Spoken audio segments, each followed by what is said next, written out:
Nah, saya mau kasih tahu ke Anda, nah ini nih, Polri Cinta Sunnah. Ini adalah sebuah gerakan yang berbahaya, gerakan radikal yang ada di dalam tubuh polisian, radikal banget ya. Dan mereka konon dari Wahabi atau Salafi. Salafi adalah organisasi Islam yang sangat diawasi di Belanda dan di Jerman, ya, bahkan cenderung terlarang.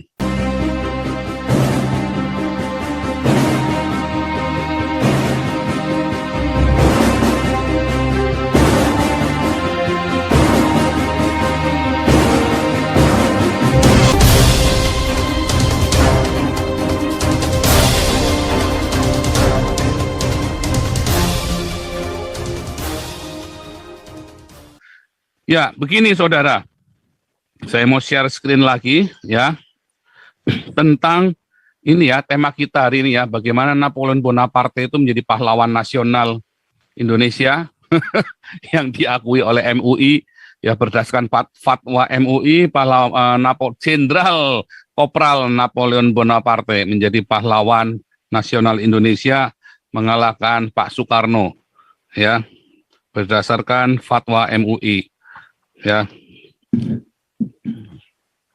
Sebentar.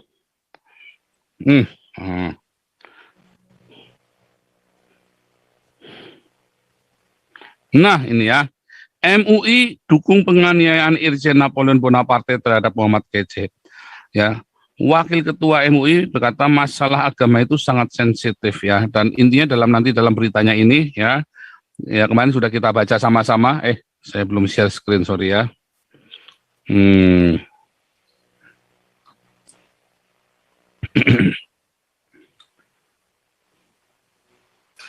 Inilah tema kita hari ini ya, yang mau kita angkat ya, bahwa MUI ini backing ya, MUI itu yang membackingin, bukan membackingin, bahkan memerintahkan. Ini kan dengan cara halus, dengan seorang MUI, sebuah institusi bernama MUI memuji dan menyetujui tindakan. MUI ini kan wakilnya Islam di Indonesia. Ya, mau kalian nggak mengakui MUI-nya, bilang ini kan hanya Islam sebagian, ya nyatanya MUI-nya masih ada, ya, dan si Ma'ruf Amin adalah bagian dari MUI, bahkan disebutkan sebagai apa namanya, Ma'ruf Amin itu apanya NU itu Rais NU, ya kan, Raisnya Nahdlatul Ulama kan, si ini kan, si Ma'ruf Amin kan, artinya negara ini memang menyetujui tindakannya Napoleon Bonaparte, walaupun ada yang tidak setuju.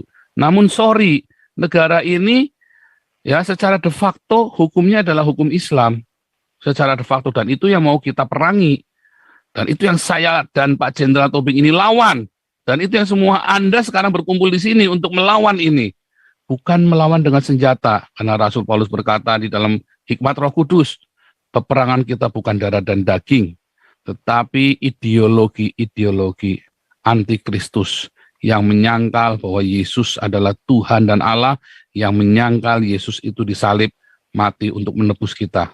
Itulah antikristus. Ya, itulah lawan kita. Itulah ideologi sesat yang kita lawan.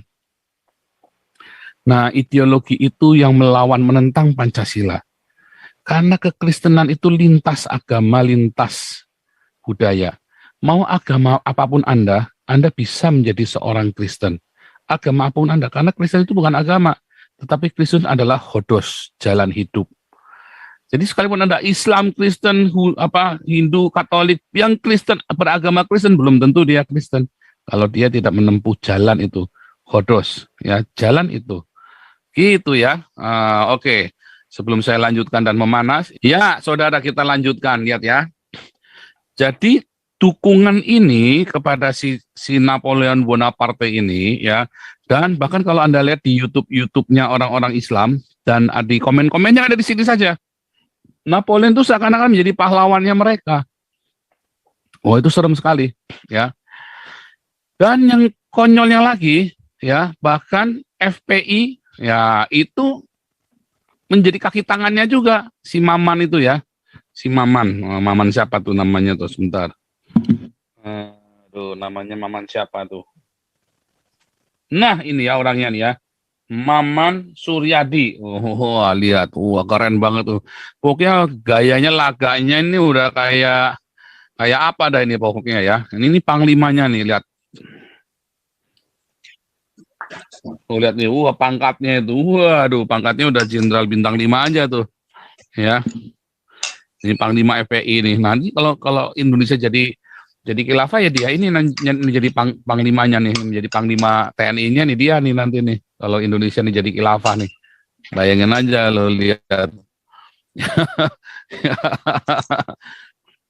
Ini yang membantu mukulin KC. Tadi kalau Pak Jenderal, mengapa tidak apa nggak disiapkan? Oh bukan.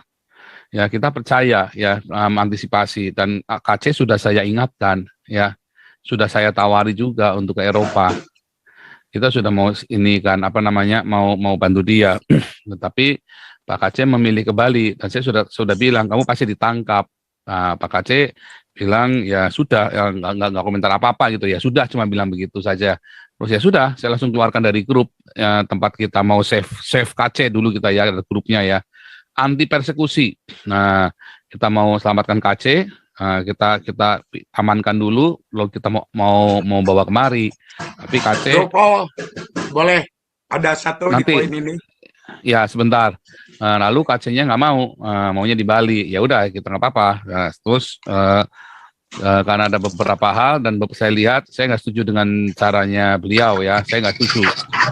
Bukan berarti dia salah, tetapi saya nggak setuju. Beda ya, salah dengan nggak setuju itu beda ya. Ya udah nggak apa-apa. Saya berharap dia itu punya ini ya, punya apa namanya, punya lebih ada skill gitu untuk berapologetik supaya jangan melulu membahas Al-Quran.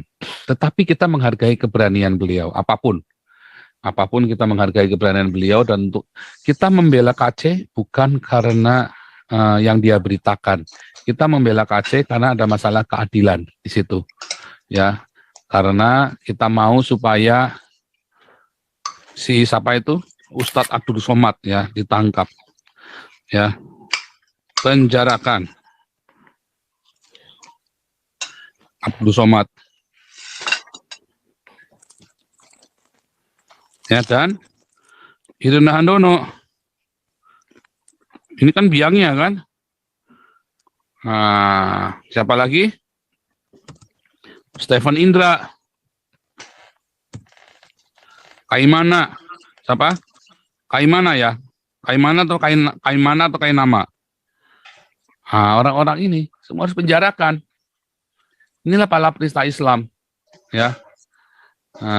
Penjarakan mereka, karena mereka berani membahas Alkitab kita, ya, sama seperti KC membahas kitab kuning. Kalau menurut hukum Indonesia mereka harus penjara. Loh Pak Paul nggak? Ya nggak bisa. Saya kan ada di Eropa. Saya kan tidak melanggar hukum Eropa. Dan apa yang saya katakan dilindungi oleh human rights, freedom speech. Ya, hate speech saya nggak pernah suruh bunuh orang Islam. Beda dengan orang Islam suruh bunuh orang Kristen. Saya malah kasih makan. Saya suruh kalian semua kasih makan orang Islam. Ya kan? Ya kan, Hani Christian, Bangun Samudra, ya kan? Bangun Samudra. Ini harus penjarakan. Selama orang-orang ini penjarakan, saya akan teriak selantang-lantangnya segila-gilanya. Ya. Saya akan teriak selantang-lantangnya, nggak akan berhenti. Ya. Nggak akan berhenti. Dan tidak ada yang bisa menghentikan saya.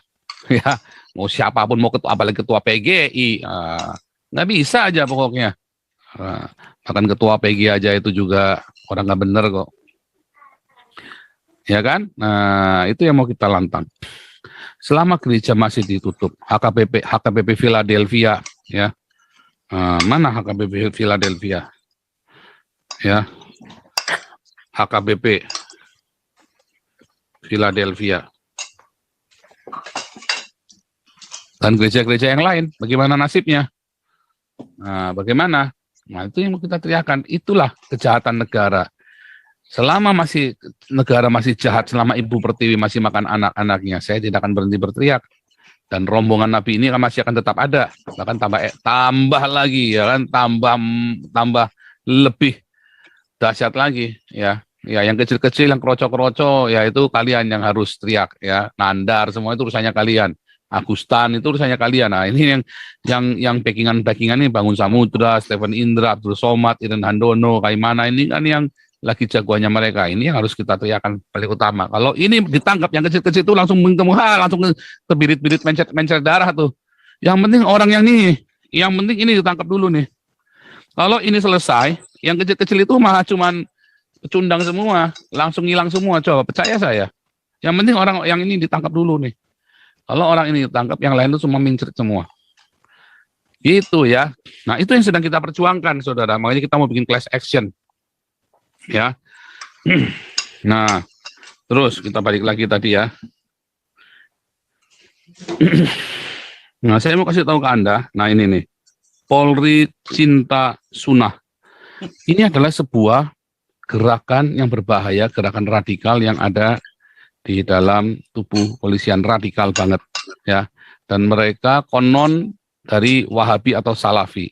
Salafi adalah organisasi Islam yang sangat diawasi di Belanda dan di Jerman. Ya, bahkan cenderung terlarang ya. Salafi ini cenderung terlarang. Makanya begitu Salafi, oh itu langsung disorot, langsung diawasin. Hampir semua masjid Salafi dan yang ada di Jerman dan Eropa itu ditutup ribuan ya, karena terindikasi terlibat dengan terorisme. Dan ini mereka masuk ke dalam tubuh Polri. Nah, inilah Polri Cinta Sunnah ini yang tadi saya mau cerita. Nah, si Napoleon Bonaparte ini ya menjadi bagian dari ini. Dan ini ada di mana-mana ya. Polisi Cinta Sunnah ini sudah ada di seluruh tubuh Polri ini. Sudah meracun kemana-mana. Nah, MKC ini luar biasa, tangan Tuhan bekerja ya. Memunculkan wajah asli Cinta Sunnahnya ini. Buktinya apa? Ya tadi MUI merestui. Nah, buktinya MUI merestui. Nah, itu kan satu bukti kan?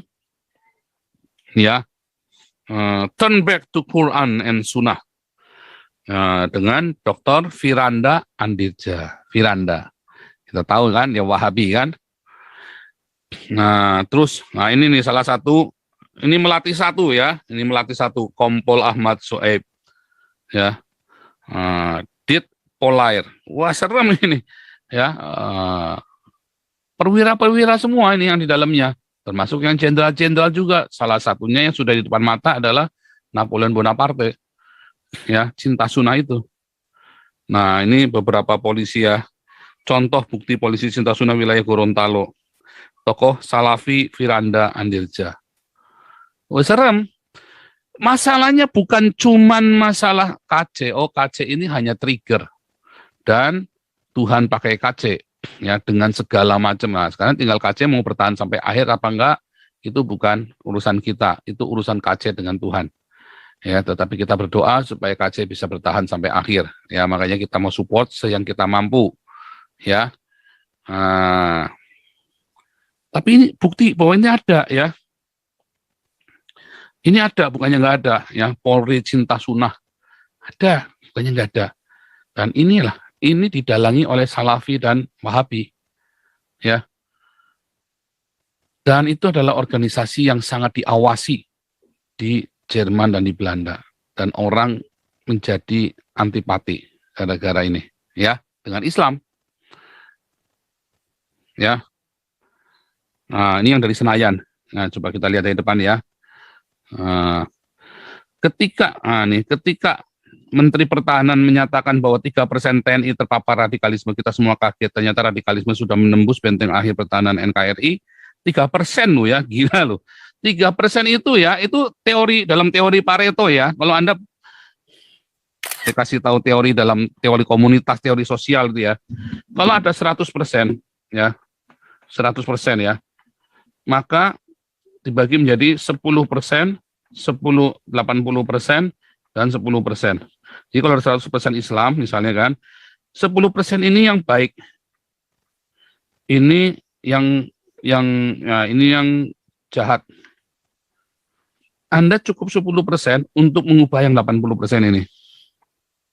Ya, Anda cukup 10%, begitu dia keras, ya, maka yang dikatakan baik ini selesai. Maka jadilah mereka semua jahat, artinya 90%. Itu teorinya begitu ya, dalam teori sosial, teori komunitas itu begitu. Dalam komunitas itu cukup 80, 10, 10. Nah, 10 ini yang teriaknya keras, selesai. Nah, itu teorinya begitu. Ya. Jadi 3% itu, wah itu sudah banyak, apalagi di TNI. 3% itu banyak, apalagi kalau mereka perwira-perwira. Ya, itu salah satunya Napoleon Bonaparte itu. Ya, yang berani melanggar hukum RI saja dia tidak percaya, dia sendiri adalah pelaku hukum. Ya, sebagai pejabat pelaku hukum, dia aja nggak percaya, apalagi kita rakyat, ya kan? Nah, belum selesai kekagetan kita, disusul muncul riak-riak radikalisasi tubuh Polri dengan munculnya komunitas Polri Cinta Sunnah. Ini dari Senayan Post ya. Kapolri menurut Ken, ini Ken kemarin yang sama Pak Jenderal masuk ke kita ya, yang bekas yang mantan teroris, ya. Sampai saat ini belum berani mengambil sikap atas hal ini. Karena dilematis, secara keyakinan agama bukan Islam, jadi mungkin banyak pertimbangan bisa dianggap anti-Islam jika menindak dan memproses pelaku cinta sunnah. Jadi, ini kesempatannya Pak Kapolri buat bertindak, membasmi yang Polri cinta sunnah ini, radikalisme di Polri. Diwujudkan di siapa? Ya kelihatan dari si Napoleon Bonaparte ini, mulai dari hantam dulu jenderalnya, hajar dulu habis-habisan. Jadi kita teriak harus sekeras mungkin, supaya Kapolri bisa bersih-bersih secepat mungkin. Langsung sudah kelihatan bahwa ini dampaknya ini. Seorang jenderal, dia bisa perintahkan seluruh Mabes itu ya untuk bersekongkol, untuk berkonspirasi, jemput KC dibawa ke Mabes, dihajar di Mabes. Kenapa nggak dibunuh? Karena Tuhan tolong. Karena kan saya bilang, lebih gampang untuk bunuh KC loh, daripada biarkan KC selamat begitu. Berkoar kan? Kalau bunuh KC gimana? Masukkan peti, selesai. Masuk peti, selesai. Bilang aja kena COVID. Nah, sekarang udah nggak bisa, udah kita teriakin. Kalau kemarin-kemarin, ya itu tadi, karena si jenderal ini, si jenderal Interpol ini kalah pinter sama Nabi ke-26, Nabi dilawan, ya kan? Dia pikir KC kan bilang kemarin pengacaranya, harusnya kan sudah damai. Nah, kemarin kan bilangnya, harusnya sudah damai. Nah, kemarin bilang ini, mana nih? Harusnya kan sudah damai. Oh, pengacara Ijen, Napoleon dan Muhammad KC sudah damai Agustus kok baru lapor. Karena sebelum digebukin suruh tanda tangan dulu, suruh tanda tangan surat damai dulu, ya kan? Kalau ada apa-apa ya kan, nggak taunya kan nggak mati kan, harusnya kan mati kan? Kalau mati kan selesai, ternyata kan nggak mati, ada yang misahin, Untung ada si apa namanya, ada penjaga yang baik ya, misahin gitu ya. Kalau nggak selesai juga. Kalau nggak selesai juga itu KC mati. Kalau mati kan masuk peti, nggak usah dibuka, nggak bisa divisum, corona, ya kan? Mati lagi diisolasi. Nah itu yang terjadi. Wah serem saudara. Maka dari itu, nah kita balik lagi. Ken juga melihat fenomena istilah hijrah. Anda sebelakangan dengan hijrah artis, hijrah siapa hijrah? Hijrah itu ya artinya Anda menjadi radikal loh. Ya di dalam pemahaman orang Islam Indonesia yang namanya hijrah itu bukan dari Mekah. Hijrah itu kan pergi kan kabur, itu tadi tenggelam, peteng hilang kayak Muhammad. Tapi di dalam Islam itu, Islam Indonesia namanya hijrah itu Anda jadi radikal loh. Yang namanya hijrah itu ya. Lihat nih, Ken juga melihat fenomena istilah hijrah, bahkan kini muncul banyak komunitas tentang hijrah yang digandrungi kalangan milenial, bahkan artis juga tiba-tiba ikutan hijrah. Secara istilah, kata Ken, hijrah memang baik, sayangnya hijrah yang selama ini ngetren justru yang mengarah pada radikalisme, sehingga hijrahnya awalnya dari nakal, berubah rajin ibadah, berubah dari nakal menuju radikal. Ini penting ya, dari nakal menuju radikal. Bayangin. Ya dari nakal menuju radikal. Wah, ini serem saudara. Inilah definisi hijrah, dari nakal menuju radikal. Wah, lompat, sorry ya.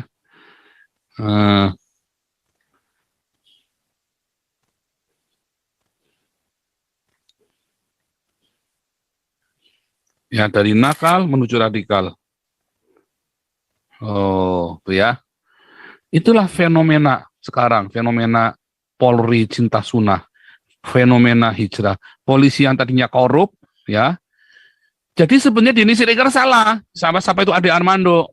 Katanya Islam kok begitu, kok korup. Bukan. Sebelumnya enggak. Tapi kemudian di dalam, ya, sila Napoleon Bonaparte dicekokin. Nah, dari nakal, supaya kamu kelihatan baik, ya, kamu jadi radikal aja. Dan dia masih jenderal aktif. Makanya harus tangkap dulu, supaya yang lain takut. Ya, supaya yang lain tuh jangan macam-macam. Makanya harus yang keras sekali. Saya berharap Kapolri ini bisa menghukum Jenderal Kopral Kancil Napoleon Bonaparte, pahlawan nasional Islam Indonesia ini seberat-beratnya. Karena kalau aniaya ya, apalagi pengeroyokan itu bisa 6 tahun penjara loh. Lebih lama daripada kasus korupsinya dia loh. Daripada kasus red notice-nya dia, suapnya dia. Ya kan kasus suap kan dia terima uang berapa? 6 miliar kalau nggak salah, 7 miliar itu. Tapi kasus aniaya, apalagi pengeroyokan, begitu ya, dan itu di dalam penjara loh, terukur, tersistematis, terencana loh. Oh itu bisa 6-7 tahun masuk penjara tuh. Saya berharap itu bisa dihukum seberat-beratnya. Ya, jadi 6 tahun, ya kan, 7 tahun ditambah hukumannya dia, jadi 11 tahun. Saya berharap bisa seperti itu, dan tidak boleh ada fasilitas. Seharusnya, kalau mau benar. Dan mumpung ini timingnya pas, Pak Kapolri, saya berharap, sebab kita akan teriakin dengan keras di sini. Ya, kita belum monitor apa yang terjadi dengan Yahya Waloni ya. Makanya saya berharap lawyer-lawyer lama, Pak Sandi Situngkir, Herbert, segera merapat ke saya lagi. Kita sekarang setting ulang. Ya, kalau perlu kita kumpulkan dana lagi. Nah, itu ya, lihat nih. Dan sampai sekarang belum ketemu jawabannya adalah faktor apa yang membuat TNI Polri bisa terradikalisasi. Bisa jadi memang ada infiltrasi agenda kelompok radikal untuk kudeta. Untuk kudeta. Ya. Untuk kudeta.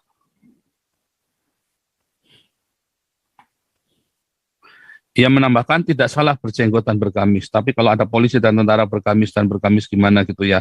Saya rasa ada kode etik di internal aparat. Makanya sekarang polisi semua berjilbab semua. Maka ketika ada polisi atau tentara berhubung dengan Salafi, Wahabi dan sejenisnya, Salafi, Wahabi, kemungkinan hanya satu, yaitu nasionalismenya hilang dan berubah menjadi Arabisasi.